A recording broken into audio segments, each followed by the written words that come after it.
you see my point? He regards himself as above the law, like his father figure, Castro. So why would he wait until the Emergencies Act was debated and voted on? He's a strong man now. They fired the Ottawa Police chief the other day. No reasons given. I think we can guess why.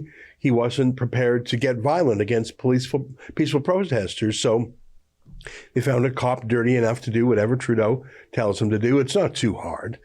I mean, promise a guy a promotion, promise him legal immunity from his misconduct. I mean, many of the good cops have left the force, either being fired or they removed themselves for not going along with the past 2 years of bullying. So the new chief will follow orders. He'll do whatever he needs to do, like canceling Parliament. Like I say, the police raids today did not wait until Parliament was done debating. They just canceled Parliament. The police told Parliament not to meet. It's not needed. I mean, the decision-making is being done by the police now. Parliament really is just a hood ornament. The police canceled Parliament. Last night, they started arresting trucker leaders, in this case, Tamara Litch, the young Métis woman who got the convoy going in the first place. So peaceful protest leaders just arrested on the streets, swooped up, picked up by police cars, and told to scram. And then this morning, the Ottawa Police, just assuming their role as the unchecked dictators of Canada, no peaceful protesters allowed at all. They will just arrest you on sight. Oh, and no journalists, thank you. I mean, it's best if you just trust the police to tell you about the police. After all, if you don't need Parliament and you don't need protesters, why do you need journalists? Here's the police threatening our people.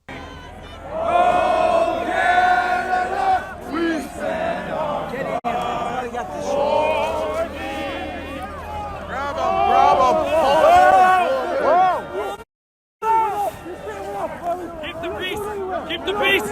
Keep the peace! Keep the peace! Stay calm! Stay calm! I got you back. Don't get aggressive! Don't get aggressive! Clear your head! You pledge to straight your head.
Get those flags out of the way!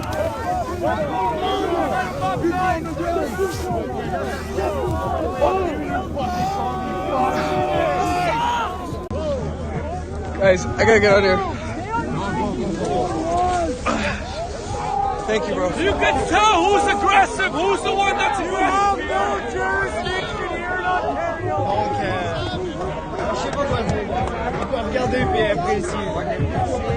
You guys are committing treason! That is my pleasure. Maybe you listen to this. We're gonna gas us!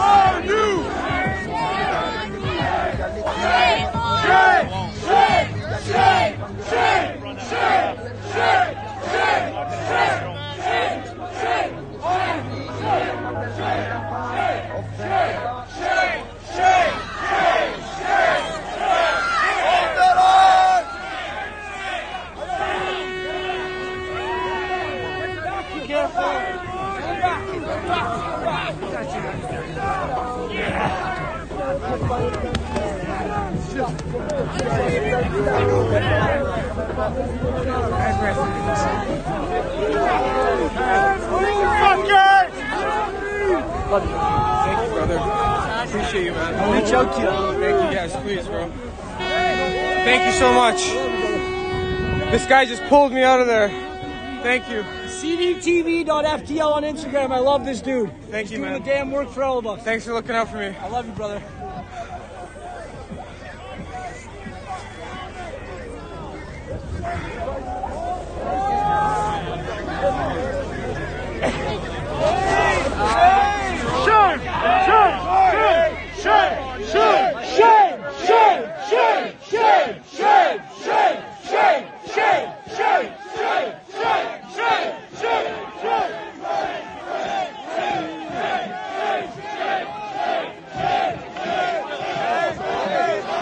Hold the fucking line, boys!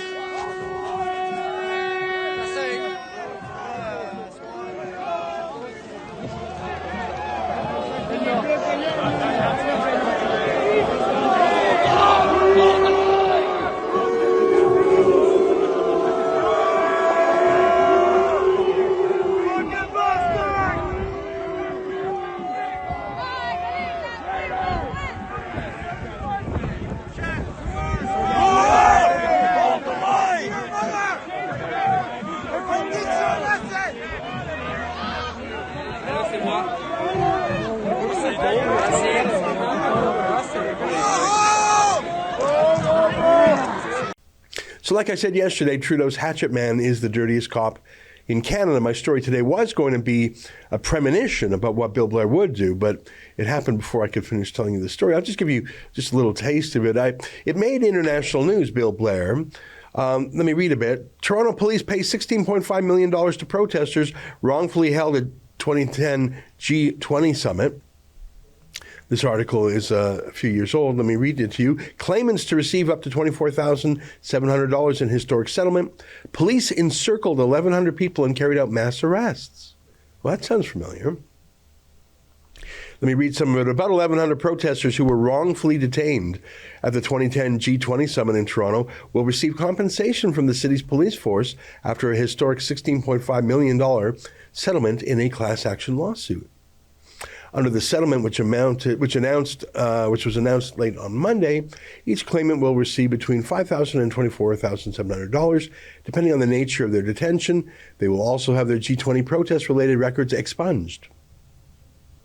Thousands of protesters traveled to downtown Toronto to protest against the convening of the G20 summit. The causes were numerous: anti-globalization, anti-poverty, pro-environment, pro-gay rights, and the protests leading up to the Jan 26-27 June summit were peaceful. Okay, now can you spot the difference? Here it is. During the summit, however, police cars were set on fire, and a small band of masked protesters incited vandalism and violence. In 3 weeks of peaceful protests in Ottawa, there has not been a single police car set on fire, has there? No violence at all, has there been? Of course not. But the police responded by encircling more than 1,000 people, including peaceful protesters, onlookers, and journalists at various locations, and carried out mass arrests. At one point, hundreds were kettled in a torrential downpour and left to shiver in the cold. Video footage at the time also showed officers using excessive force, tear gas, pepper spray, and rubber bullets against protesters. At the makeshift detention center, detainees were strip searched. In 2014, Vice reported that the police trained surveillance cameras on the strip search rooms. Ottawa court judges later found that the police's actions contravened the protesters' civil rights, specifically their charter rights to expression and peaceful assembly. So humiliating people by strip searching them and filming it. How could a police chief who did that ever have a job again? Well, precisely because he did that.